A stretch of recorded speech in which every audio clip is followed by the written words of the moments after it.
Assalamualaikum warahmatullahi wabarakatuh. Anak-anak, alhamdulillah hari ini kita bertemu kembali di pelajaran IPA. Kali ini kita mempelajari materi bab terakhir, yaitu mengenai tata surya. Coba kalian perhatikan penjelasan berikut ini. Susunan tata surya.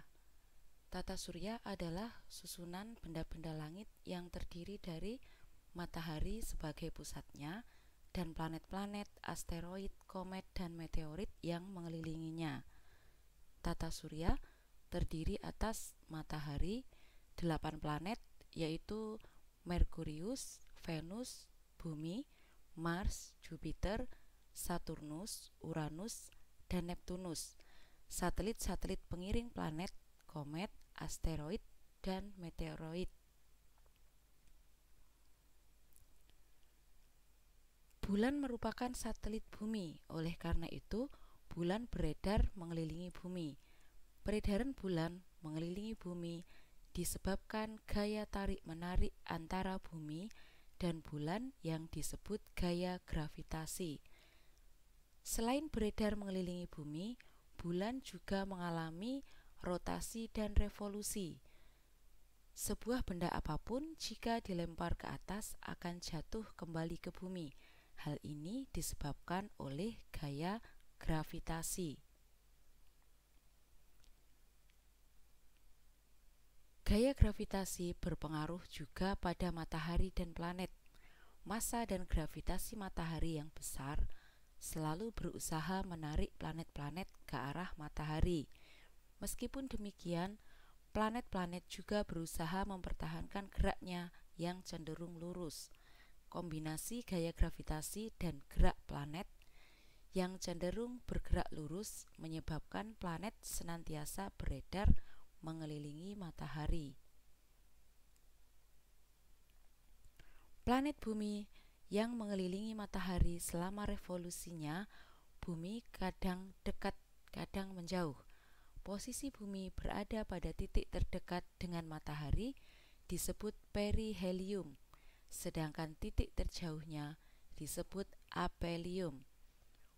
Bumi berada pada aphelium atau titik terjauhnya pada tanggal 1 Juli dan berada pada perihelium atau titik terdekatnya pada tanggal 1 Januari. Jarak aphelium itu 152 juta kilometer, sedangkan jarak perihelium 147 juta kilometer. Nah, itu gambar susunan planet anak-anak. Mulai dari yang paling dekat itu adalah Merkurius, kemudian di situ ada Venus, ada Bumi, kemudian ada Mars, Jupiter, ini planet yang paling besar. Kemudian Saturnus, seperti pada gambarnya di situ, coba kalian perhatikan, di situ terlihat di sekitar planet Saturnus terdapat cincin yang terbuat dari debu dan gas. Kemudian ada Uranus, ada Neptunus. Nah, di situ anak-anak kalian juga bisa melihat ada asteroid, yaitu ada serpihan batu-batu kecil yang orbitnya antara Mars dan Jupiter. Sedangkan komet di situ adalah benda langit yang memiliki ekor, sehingga komet ini dikatakan sebagai bintang berekor. Pengaruh radiasi matahari terhadap bumi ini berpengaruh terhadap iklim dan cuaca, siklus air, proses fotosintesis, efek rumah kaca. Ultraviolet dibutuhkan oleh tubuh manusia dalam memproduksi vitamin D. Dan radiasi matahari ini juga bisa difungsikan oleh manusia sebagai sumber energi alternatif. Pergerakan bumi dan bulan. Bumi sebagai planet berevolusi mengelilingi matahari. Selama mengitari matahari, bumi disertai oleh satu buah satelit alam, yaitu bulan. Bumi sendiri berevolusi mengelilingi matahari. Di samping bergerak mengitari matahari, bumi dan bulan masing-masing juga berotasi pada sumbunya. Jadi satu kali rotasi bumi pada sumbunya itu adalah gerakan bumi 24 jam anak-anak, yaitu peristiwa siang dan malam. Sedangkan satu kali revolusi bumi mengitari matahari itu terjadi selama 1 tahun antara 360 sampai 365 hari. Kemiringan sumbu rotasi bumi menyebabkan terjadinya perbedaan musim antara belahan bumi utara dan belahan bumi selatan. Nah, coba kalian perhatikan dari gambarnya di situ. Gerakan bulan. Bulan juga mengalami rotasi dan revolusi. Rotasi bulan adalah gerak bulan yang berputar pada sumbunya. Revolusi bulan adalah gerak bulan mengelilingi bumi. Waktu revolusi bulan sama dengan waktu rotasi bulan, sehingga menyebabkan wajah bulan yang menghadap bumi selalu sama. Waktu yang diperlukan bulan untuk berevolusi satu kali sekitar 29 hari atau 1 bulan. Nah, di situ bisa kalian perhatikan ada fase bulan. Mulai dari yang pertama, di situ ada bulan mati. Yang kedua, bulan sabit, yang biasanya itu tampak di bumi, anak-anak juga bisa kalian lihat secara langsung biasanya. Yang ketiga, di situ ada seperempat pertama, yang keempat bungkuk, yang kelima bulan purnama, di mana bulan tampak penuh dan cahayanya sangat terang.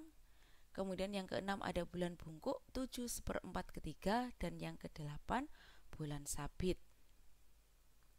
Gerhana. Peristiwa peredaran bumi dan bulan menyebabkan peristiwa gerhana bulan dan gerhana matahari.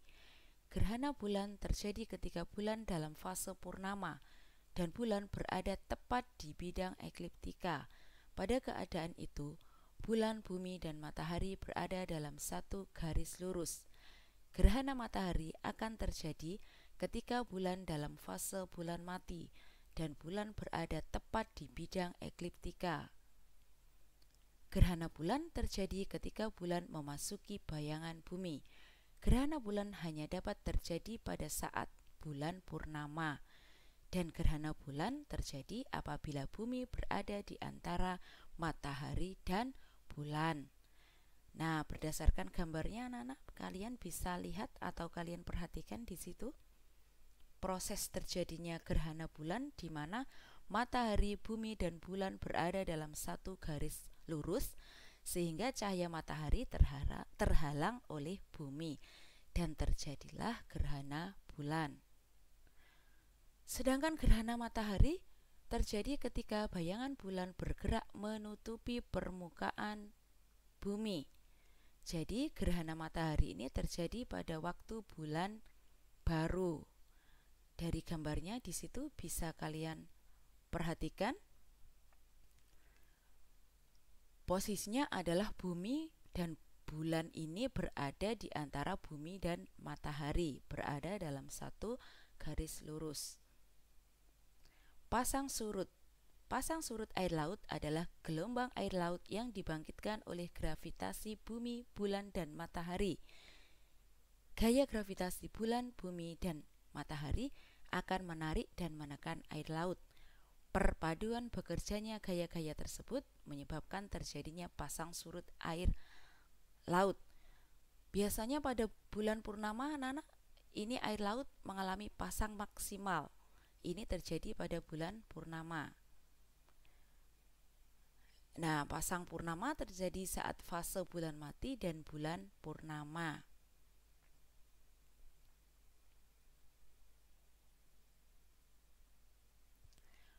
Pasang perbani yaitu ketika permukaan air laut turun serendah-rendahnya.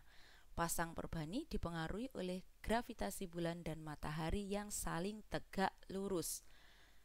Pasang perbani terjadi saat fase seperempat pertama dan seperempat ketiga. Jadi di situ anak-anak posisi bulan berada tegak lurus dengan bumi dan matahari. Demikian anak-anak materi hari ini. Semoga kalian paham